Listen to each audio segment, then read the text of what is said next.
Thank you. Thank you. Thank you so much for me moving in front of the lectern. Thank you so much and welcome to this session where we're going to talk about debt and about climate and how to ensure that governments, countries around the world are in the best possible position to raise funds to finance the transition to a green economy without compromising too severely their existing debt burden.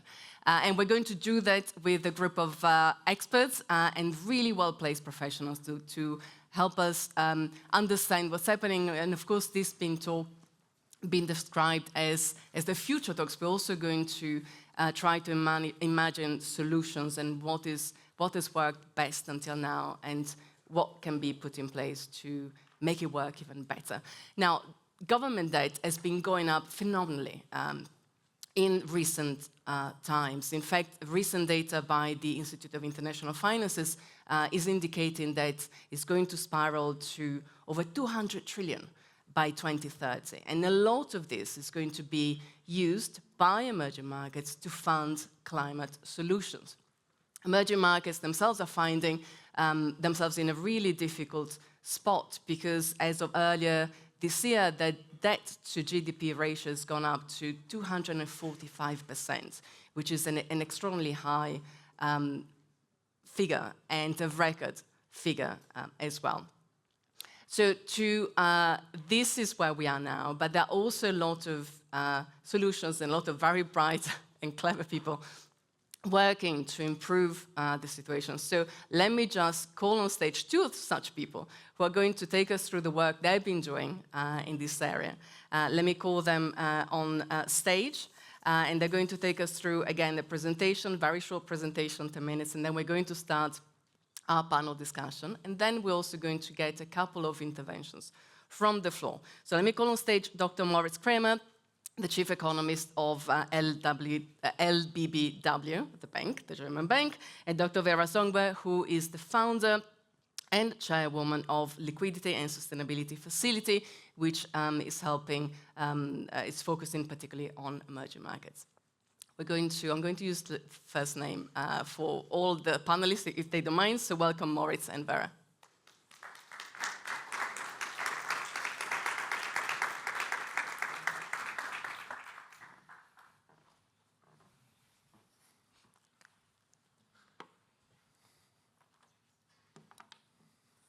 So good morning, everybody. We are a two-tag team here. We're going to start the presentation and then I'll give you the background. I think the presentation will come up. As we start the presentation and as we're waiting for the slides to come on, there they are. Our remit is we are the expert review on debt, nature, and climate, which is an independent, comprehensive assessment of the relationship between sovereign debt, nature, conservation, and climate action in low and middle income countries. I think one of the things that is particular and special about what we're doing is really also the fact that we've added nature into the conversation, because a lot of the times when we have these conversations, we always talk about climate, but we really are trying to bring the whole picture together as we have this conversation.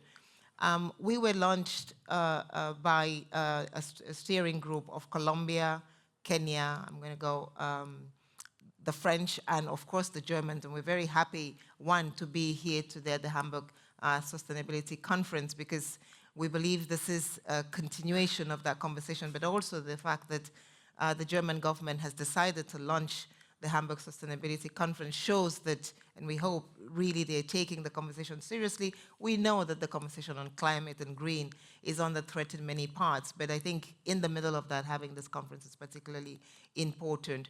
Our timeline is essentially, we were launched in December 2023 at COP.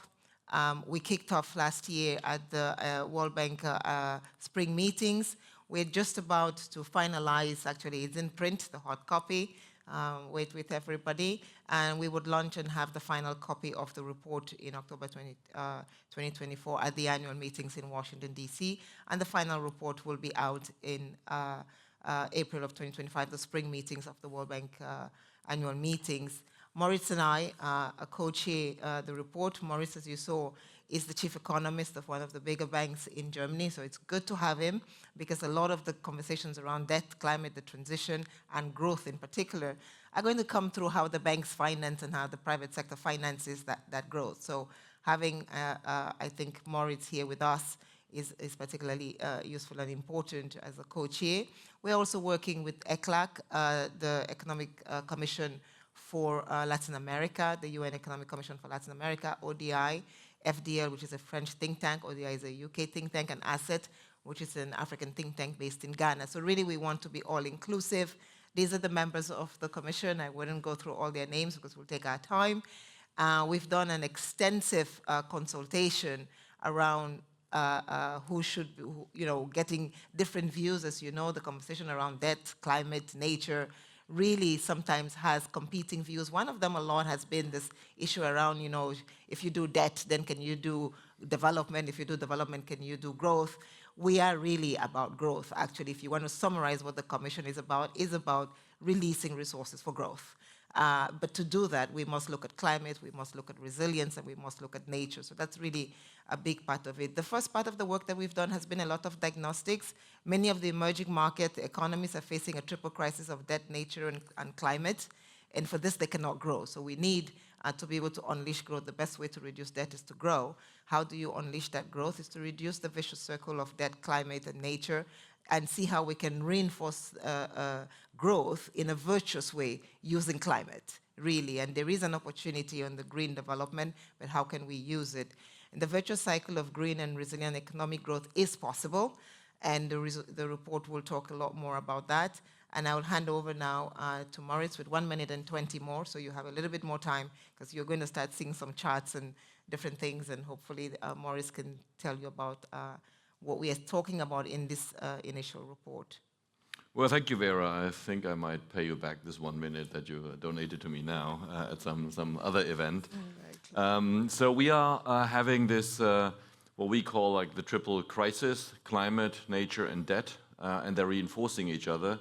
But much of the investment that is needed, not only to grow and develop, but also to react to the challenges of climate change, of degradation of nature and biodiversity loss, this requires funds which are not at the disposal of low and lower middle income countries. And this is, I mean, I could talk about this for hours, but I was told I'm not allowed to, so I'll do this in a very executive version. So we can clearly see that we are we call it a debt crisis. Some people say it's a debt challenge, but it's really it's about words. We can see clearly here a time series of the classification from the fund, how the countries are classified into whether they're in debt distress or the high risk of debt distress, and the trend is pretty clear that we have the majority of low-income countries are now at a high risk of debt distress or already in there. It's obvious that there's not much funds available then to address the challenges, which are not cyclical, but they're really structural and have related to climate change. It's not going to go up and down, just going to go one way, and you need to front load and prepare for this. And the same is true for nature. Once you have degraded or reached tipping points, there's no turning back. So there is a vicious circle in many countries. I don't expect you to be able to read this. Actually, I can't read it myself here, but I sort of remember and the logic is not very complicated. So we have an overhang of debt in many countries, which precludes investments in growth, in resilience against climate change and nature degradation, which in turn reduces the growth potential and makes the debt situation worse. And this sort of just feeds on itself. So what we are in this expert group trying to do, which sounds very complicated, and indeed it is to try how can we break this cycle and make it into a virtuous cycle, and more on that later. So as Vera pointed out, the interim report that we're about to launch is mostly about diagnostic. We explain how do these crises hang together, where would be potential intervention points, but we're not really having a full portfolio of recommendations at this point. This will come at the final report later on, so it's more a diagnostic. These are the issues and why. quantifying the challenges, quantifying the causalities. And one exception to that is that we are actually one step further with regards to debt sustainability framework. So there we have developed a number of recommendations. And the reason for that is that the discussion about reform on debt sustainability frameworks is ongoing and is already underway. So we want the experts' voice to be heard on that. As many of you will know, the Fund and the World Bank are in intensive discussions on the way forward on that. So I talk briefly about the conclusions on the debt sustainability frameworks. The nutshell is really they do not, in their current state, sufficiently, or in some cases not at all, incorporate the complex relationships between debt sustainability, climate change, and nature, because they're traditionally calibrated to measure cyclical shocks. You know, have a commodity shock, an interest rate shock, and you see, can you get over this? So we propose 3 reforms to the DSF, and that's where we will spend a lot of time in Washington when we launch the report in 2 weeks' time. One is just to create more transparency, to have actually a clear framework on what kind of warming scenarios do we use. We have to incorporate the need for higher liquidity risks if you have a natural catastrophe hitting you. And we need to have also adaptation investment, because the real challenge is if you say we need to include these new risks like nature or climate change, most or many countries, I don't know whether most, it remains to be seen, but many countries might actually be less creditworthy because you pile in additional risks. But that's only half the story. The other half of the story is if you allow for funding and investment into resilience, actually in the long term, they may be more creditworthy. And this is not reflected in the DSFs as they currently stand. We want also to encourage the fund and the bank to include nature risks, as Vera pointed out, because they're entirely absent so far. You have tipping points which will impact the export, public finances, the growth potential. These risks, these shocks don't exist at all. And then we need to have sort of more alternative scenarios also of funding, alternative accounting for climate investments potentially. You will have all of this in much more detail in the report, which is about to come out and be on our website, which is called debtnatureclimate.org, I think. Exactly. So a very original name. So what will happen next after the launch of the interim report? Obviously, much more interesting for many of you might be the final report with a full suite of recommendations. Again, targeted for the spring meetings. 3 main points here. One is how can we address the problem of unsustainable sovereign debt as it is? And of course, the debt sustainability framework is sort of one of the key building blocks, the foundations of that. How can we generate additional resources for addressing climate and nature risks without creating another debt crisis 10 years down the road? We cannot have the same conversation again and again and again. And finally, what kind of financial instruments could actually work towards that goal, or squaring the circle of debt sustainability and climate and nature sustainability as well. So that's a small task we have here. But we have good people on the team, and we are very excited about this prospect, and excited that you showed up in such large numbers and shown interest in this subject. Thank you very much. I think That's so interesting. Thank you so much for kicking us off with these initial findings. And of course, I should also say that Vera and Moritz are the co-chairs of the independent expert group on debt, climate and nature. Let me now invite our other panelists on stage. We have Anneliese Dodds, who is the Minister for Development and the Minister for Women and Equities of the United Kingdom. Welcome, Anneliese. We also have Rania al-Mashat, who is the Minister for Planning, Economic Development and International Cooperation of Egypt. Welcome, Rania. And last but not least, we also have Ilan Goldfajn, who is the President of the Inter-American Development Bank. Welcome, Ilan. So let me start with you, Ilan. We from the presentation by Vera and Moritz, and very nice to see. We met many years ago, if you remember, when I was covering your part of the world. And it's good to catch up again and this time talk about sustainable finance and climate. So the IMF and the World Bank and multilateral banks, perhaps, can we say more broadly, that they haven't really quite got this right, have they? What would you say in terms of how you can support and measure the way in which you provide debt to countries that do need it to create a more sustainable future, including considering the effects of climate change? So a simple question to you, just the opening for you, Ilan. That's what happens when we have relationship for a long time. But that's the right question. What are we doing as an MDBs? How do we solve this issue? It's a very important issue. It's an issue about how do we address climate finance, our climate change going forward in a world where debt is pervasive. Of course, we can try with, and the report says about it, you need to know how to calculate what is the cost. You need to know how to incorporate in the models, and I will let the authors basically deal with that. It's not easy. The models of the IMF, the models, how you can do it. But what I want to answer is actually the question that Silvia is asking us is what can we do? So let me give you 1, 2, 3, 4, 5, 6 ideas of what are we doing.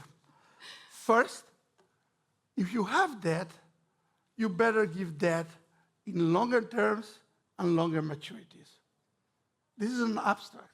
The IMF is doing it. They provide the RSF. And once they provide it, everybody wants it. We can do it. Like the MDBs also try to have better terms and conditions, number one. Number two, we can give better conditions on the lending. But it's good to give better conditions provided that the countries reach specific goals. Again, this is not abstract. It's called sustainability-linked bonds. Bonds linked to goals. And now we, the MDBs, are incorporating in our loans the same methodology. In the IDB, it's called the BID Klima, where you get a discount if you reach your targets. We offer this year for the countries. We just had an amount of resources to 9 pilots. We all have them. Everybody wants it. Number 3, debt swaps. Can you get better terms and conditions if you swap your debt from an old debt to a new debt based on guarantees that we can give the multilaterals? Or we can have the FC, which joined us, and we were joined together to have the largest debt swap ever in Ecuador. They had savings of 1 billion. Part of the savings for them, for debt service, the other part for them and for us to preserve Galapagos. We are doing now guarantees to Barbados for resilience with the EIB. So that's number 3. Number 4, can we help countries with a specific debt when they are affected by a disaster to get better terms? Those are the climate resilient debt clauses, CDRCs, and we have them in our loans. Not enough, because we just give them some pause.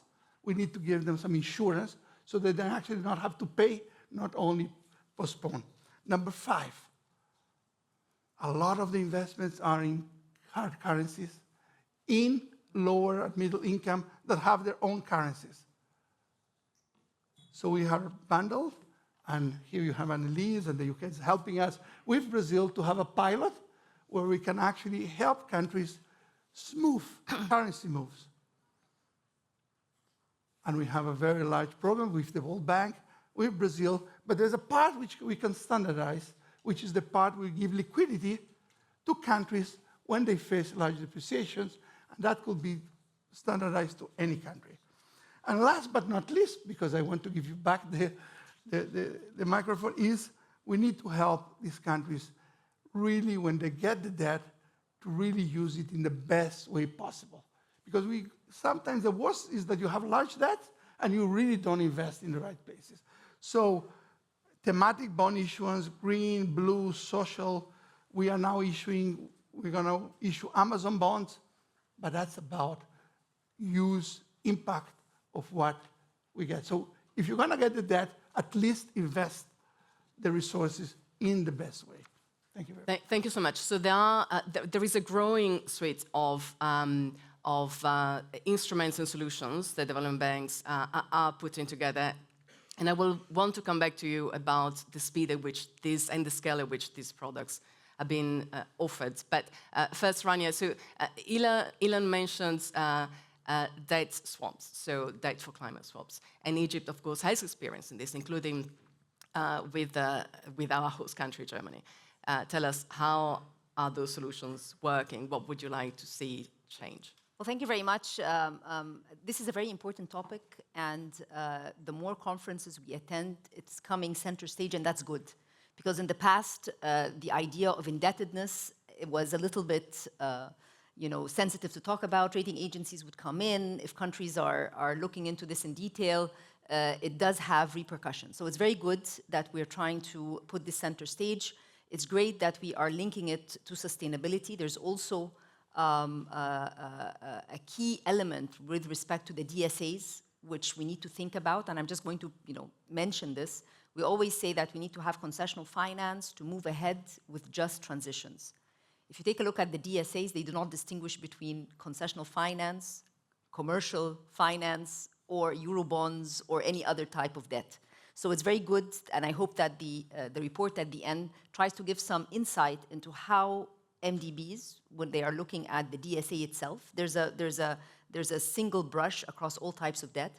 And that, again, if I'm going to go to the MDB and asking them all to work together to increase their concessionality, at the end of the day, it's debt on the country, and then it's going to show up in the DSA, and it will have its repercussions.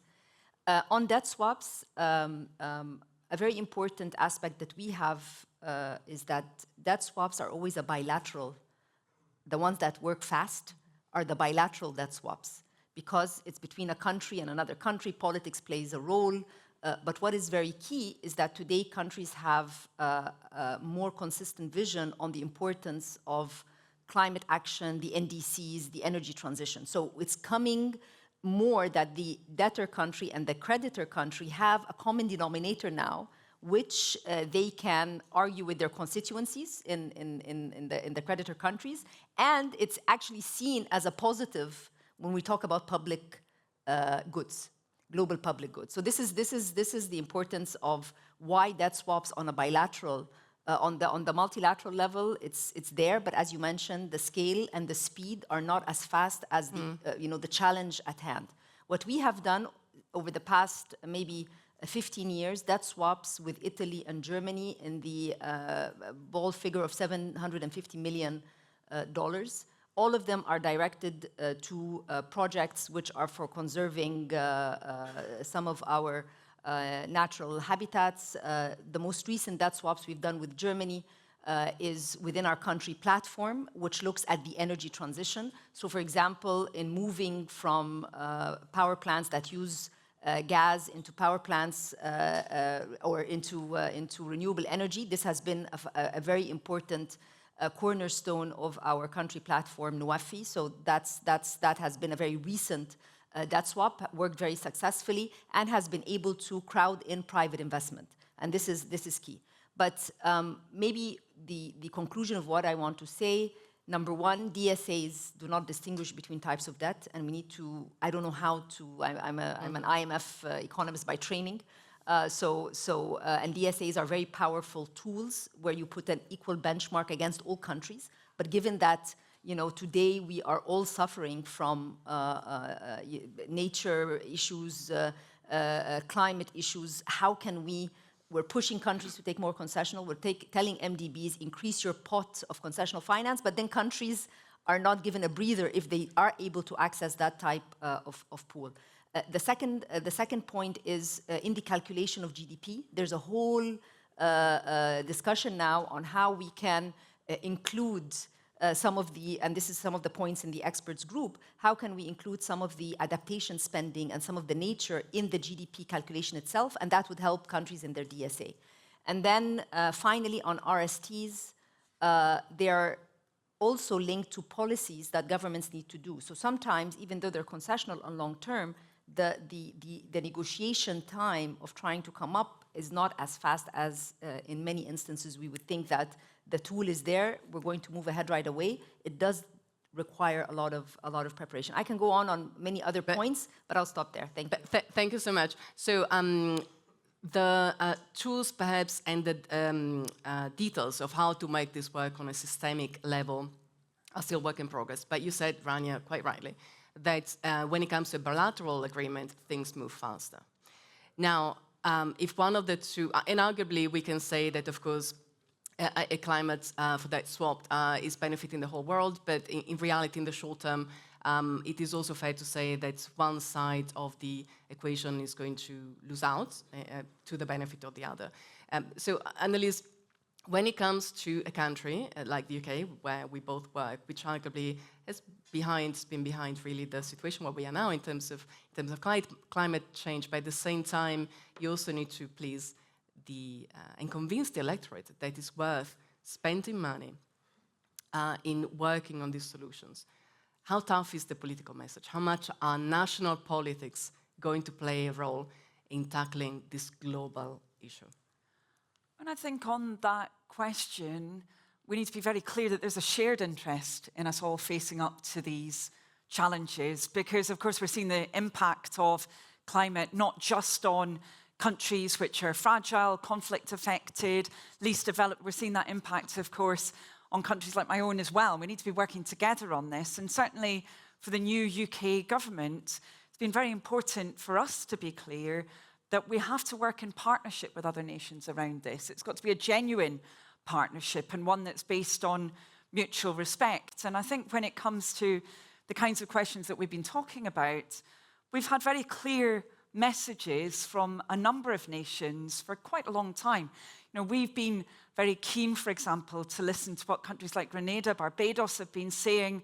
You know, the UK has followed that leadership, particularly around natural disaster clauses within debt agreements. You know, it's countries themselves that were saying this was needed so that they had that space to rebuild after a disaster. And I know we might get onto the topic of longer-term climate resilience and preparedness later, but certainly when it comes to the initial hit of, for example, a hurricane, it's been very important for some countries to have that space. And the UK has really been trying to spearhead this, you know, delighted by the work that the IDB has been doing on this, of course, as well. And we saw that really coming into play with Hurricane Beryl. I think how important it was to have had those kinds of clauses. We believe it's important for them to be mainstreamed. So we'll be really pushing for that as the UK. We think it's important that we have those kinds of clauses available in a way that isn't increasing the cost of borrowing for countries globally, and that are covering more disaster scenarios as part of a really transparent framework that enables countries to plan so there isn't a question about, well, has this been triggered or not, and that kind of confusion. We do also think that disaster risk financing is important as well.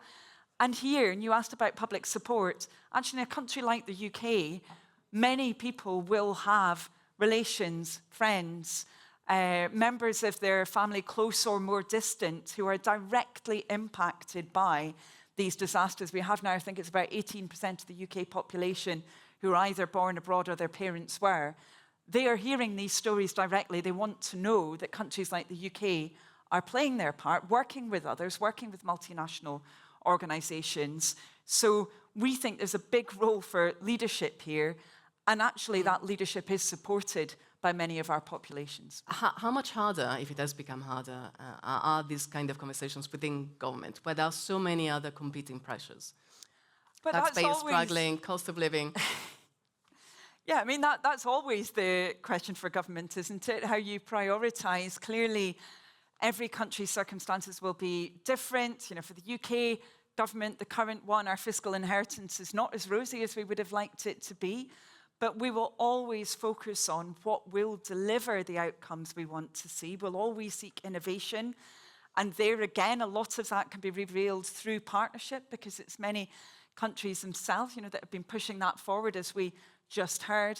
But also we'll make sure that, for example, when it comes to our overseas development effort, that it is focused on that determination of combating poverty, working with others. So dare I say it, of course these questions may have become more intense, but they've always been present for government. We've just got to be smarter, work harder, and work closer together. All right, thank you. Let me also bring back in Vera and Moritz. So we said that we also need to talk about the pace and scale of these solutions. And if any of you were present at the opening session yesterday, Mia Motley of Barbados, of course, made the point that, yes, we are heading in the right direction, but it also can move in the right direction, it still may not get there. So how much can we push this little animal, if you want to stay with this analogy, towards the end goal? How do you see the speed and pace and scale of these developments moving? Vera? No, listen, thank you. I think Rania has said it very well, and President Ilan has also spoken about the MDBs trying to come together and sort of share and work on a common platform. There is the MDB reform that is happening now, and a lot of work that is going on there. It's been a year, and our sense is that a lot more can be done. Clearly, there is a start, but even with a lot more that needs to be done, I think what Rania said is at the bilateral scale, it's going fast, but a lot of the countries have less, about 30 to 40% of bilateral debt is, of the debt today is bilateral debt. A lot of it is commercial debt. And debt for nature swaps are considered defaults if you do them on a commercial basis. So you can't really touch that in some sense. And so what we need is a lot bigger programs that can make sure, one, that there is additional resources given to the MDBs to begin to help those countries with guarantees to invest more, which will bring down their debt and allow them to have access to more capital. I think that's one of the sort of biggest injections that can get us to the scale that we need, is additional resources into the MDBs. Of course, there's the special drawing rights, and we're advocating for an additional new issuance of special drawing rights that should go to MDBs for climate that they can use to scale up. And the IDB has been leading a charge on some of this work in terms of asking for additional SDRs and the leverage factor of it, because it's the scale of the problem. If you just look at what is happening in the United States now, they need $9 billion. They can, of course, write a check for $9 billion, but in Barbados, it's 40% of their GDP that gets wiped out with one event like that. And so what we need is to be able to respond very quickly and at scale. Otherwise, what we know is that these events are going to be happening much more. They're going to be deeper, much more rapid, and countries do not have the time to wait just to use the fiscal space that they have in existence. So my sense is we have some of the solutions. We know how to scale them. We need the resources to scale them, and that part is not happening fast enough. Thank you. Moritz, do you want to add anything? Yeah, I think obviously the question, pace and scale, is that enough? Obviously not, otherwise we wouldn't be here. So the challenge really is that we always talk about debtor countries and creditor countries, but you mentioned the IIF numbers. Actually, the biggest debtor countries are the rich countries. No one has more debt than they have, and the budgets are extremely tight. These type of efforts, which seem to be in far-flung places, very often take the back seat, and that's the challenge that you have to deal with as well in the UK as elsewhere. So we need to find solutions that allow the necessary front-loading of these investments in times when both in the developing world as well as in the advanced economies, budgets are extremely tight, and nothing suggests that it's going to get much better anytime soon. So we need to think out of the box, and we need to think big. I totally welcome, and I'm actually, as a former IDB staffer, makes me very proud of what you do, but I think that goes in the right direction, but we really need to leverage this on a much larger scale, because we can talk about Barbados and Grenada, but in the overall scheme of things, these are very small countries with small populations. They're at the forefront of the challenge, sure, but we need to think much bigger. That's what we'll be trying to do for the final report. SDRs play a role, but we also need to think about financing mechanisms that allow front-loading the funding through certain guarantee schemes. And we've seen things like blueprints in other areas. If you think about sort of financing of immunization or what the EU is doing, try to front-load the funding with long-term commitments of rich countries, which currently just don't have the money to cough it up. So we need to make something out of nothing. That's possible.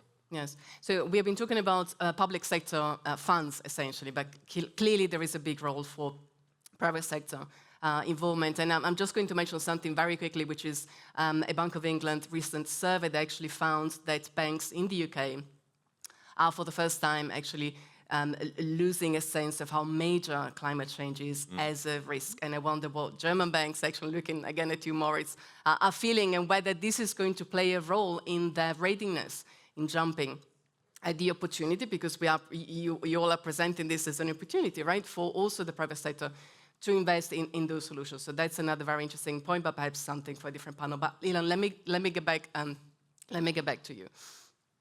So there is quite a lot of, again, work in trying to get more capital from your donor countries. But again, they're struggling, all of them, all around the world. How realistic is it that you're going to get extra funding, and how realistic would it be that you could use that extra funding to also try and attract private sector investments by reducing their risk? So this is a session also about debt. And we have debt and budgetary issues in the donor countries, and we have debt and fiscal issues in the receiving countries. And we have to realize that this is a major problem, and it's not going to disappear. And we can try to do the best out of the resources we have. And when we talk about guarantees, we can try to do the guarantees and scale them, but guarantees sometimes have budgetary issues. And when the MDBs take the first loss, we say de-risking, the private sector. It's very nice that we de-risk, but somebody risks back. Yeah. And when you risk back, you need capital, and when you need capital, you need shareholders. So let's think about how we're going to solve this big problem in a scale. And I think the only solution we really have is to be able to reallocate the private financing in the right direction. This is where the big money is, I think. Now, how are we going to do it? Well, some ideas are here. We can try to use our knowledge to generate the right investments, which is we originate, but we don't stay with the loans. We securitize, we share, and that's big bucks, because we can originate, stay with 5%, sell them to the market in a way that the market can buy it and we can repeat it. If we do it together, not just the IDB, but the IDB, all MDBs together, I think we have a place where we can do it. We can still use public sector, like the SDRs. SDRs is a way of trying to reach public resources in a way that's not linked directly to the budget. Those are liquidity funds, and I think we can use them. For every dollar that we get channeled to MDBs, we can do 7 to 8. That's a gain scale. Now we have to convince, because it's not easy for central banks, and I'm a former governor, so I know exactly what I'm talking about, to reallocate your SDRs, your liquidity, to MDBs. All right, so that will require, again, another conversation, but thank you for pointing us in that direction. I'd like to give a chance to Rania and Anneliese also to share a few additional thoughts, and then we'll get the comments from the floor. Maybe anytime there's a session on debt or a text globally on debt, it's the next paragraph is about the international financial architecture. We saw it in the Summit of the Future. There's a session right after this on international financial architecture. So the idea that the SDRs are going to create that headroom is extremely timely, important, and we need to push forward. I have just 2 thoughts. Number one, nature is very important in many countries, but also we have adaptation issues in Africa, for example, desertification. We have many countries trying to move to renewable energy. So there's the energy transition as well. So I think that this conversation needs to be a little bit widened. So it's not just nature and biodiversity, which are extremely important, but also different countries have different needs, and this conversation has to widen to include everyone. The second point is, yes, we want the private sector, but in a highly indebted country with high risk, private sector is going to wait until that risk comes down. So it's again a vicious circle. That's why the de-risking from the MDBs is important. The grant components, the pockets of grants that are around need to be obvious, clear, and need to happen in coordination, in a fashion, because the needs of the world are much, much bigger than what's available. So we do have a very tight spot everywhere, but to keep on saying private sector is the solution, absolutely, but the private sector is waiting for indebtedness to be fixed to some extent.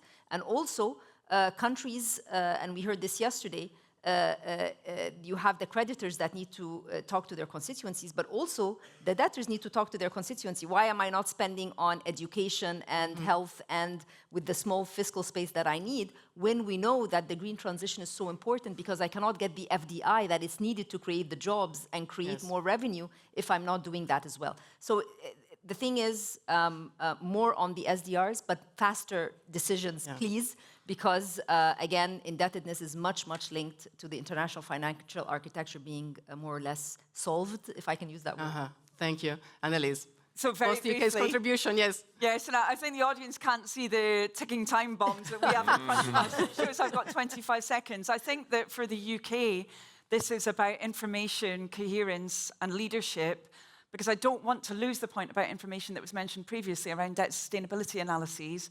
Yes, we do need to have a better understanding of the potential future impact of climate-related risk, but we also need to be factoring in that investment into adaptation and indeed mitigation where it facilitates further investment into our assessment of countries' economic potential. So that's incredibly important information. Number two, coherence. Coherence across institutions, across the MDBs, really pleased by some of the work that's going on at the moment around that, but also across countries too, the partnership that I was talking about before. And finally, leadership. I do agree with what was said, of course, as always, by Rania about the private sector, but the UK is really determined that we are doing what we can to show leadership in that space, to make sure that we're crowding in the private sector where that's possible, really trying to leverage the power of the City of London around some of these questions with the challenges that we talked about. So as I said, information, coherence and leadership, as well as the issues that were mentioned. Thank you. Thank you so much. Oh, the gong, but I'm going to gently ignore the gong and ask for our two attendees that are going to share a couple of comments to do so. So first is Dr. Joelle Clark, who is the Minister for Sustainable Development, Environment and Climate Action and Constituency Empowerment of St. Kitts and Nevis. About 2 minutes, if not. Thank you. Good morning. I really want to thank you for a very interesting and important conversation around debt sustainability. The truth is, adaptation finance for many SIDS, it's just about 0.2% of global climate finance. And that's problematic. And that's one of the first things that we need to acknowledge. And the situation about debt, as was stated by our panelists, it's such that for small islands, I know you referenced Barbados, lost 42% of its GDP. With Hurricane Irma for Dominica, it was 102% of its GDP. And in Barbuda, the island disappeared completely. So there's no plausible way for governments to respond to their existing debt and then respond to disaster-related debt. It's unsustainable, and it means we're going to be in cycles of debt. And we know every year there's a hurricane that we have to face. So that's the problem that we have to respond to. Additionally, that's why small islands like the Caribbean, we support completely the Bridgetown Initiative and the need for the pause when we're responding to debt. So what needs to happen is that debt, the climate-proof debt solutions and climate finance has to be fit for purpose for small island developing states. We have to reframe how we think about the burden of debt for SIDS and appreciate that small islands like St. Kitts and Nevis, where I'm from, we just don't qualify for overseas development aid. We don't qualify for a lot of concessional financing. And that's why we need the MDVI, Multidimensional Vulnerability Index. We need a more comprehensive and realistic look at what debt means to us. And finally, in terms of scale, I know we all speak about scaling up solutions, making them more accessible for small islands, but sometimes we need to have serious conversations about the smaller scale solutions for financing, solutions that are diverse and responds to the context for small island development states, because it's not one size fits all. Thank you. Thank you so much, Minister. And the final comment by Mandeep O'Brien, who is the Director for Public Partnerships Division at UNICEF. And maybe we can get, thank you so much. We get the microphone to you. Thank you for this insightful panel. Maybe just to put squarely children out there, because children are disproportionately bearing the brunt of both climate change, but also the increasing financial burden of debt. And as we speak, actually, we know 1 billion children on this planet are at extremely high risk of being impacted by climate change. And in the same breath, we are talking about 300 million children in extreme poverty.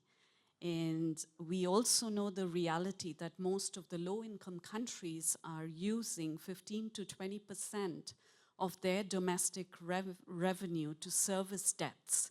And this means that they are cutting back on critical social sector investments, as Minister Rania said, be it education, health.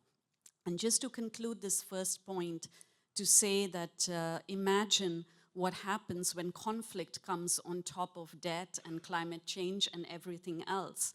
In Sudan, where I most recently served for the last 3 years, we were already grappling with conflict change, debt, and so much else. And then with the war, what we've seen is that the investment in education has gone below a dismal 1%, and health is below 4%. So that takes me to my second and final point, which is on practical solutions. So we as UNICEF, we are looking at debt swaps for climate and social services for children, and we are working with bilateral partners in this regard. How do we unlock grant financing for child critical infrastructure to make those more climate resilient? And then B is, how do we turn debt-related liabilities into prioritizing social sector spending for children? So maybe just to the panel, as we look at Baku and COP29, what is it that we will bring to the table from these discussions? And a child lens would be really critical. Thank you, and it's so up to end with a mention of children, given that, of course, the nature of the problem we all trying to tackle, has to do with the very existence of humanity, and I'm not even being over dramatic. And of course, this being the stage that looks at future talks, it's a perfect ending to a very interesting discussion. So I would like to thank my panelists for sharing their thoughts and their time, and for you to being here listening to us. And of course, here at The Banker, which is a publication part of the Financial Times Group, we will continue to monitor all matters related to the global financing system and also sustainable finance. So I hope you will all keep in touch with us and join me in welcoming and in thanking again our wonderful panelists. Thank you.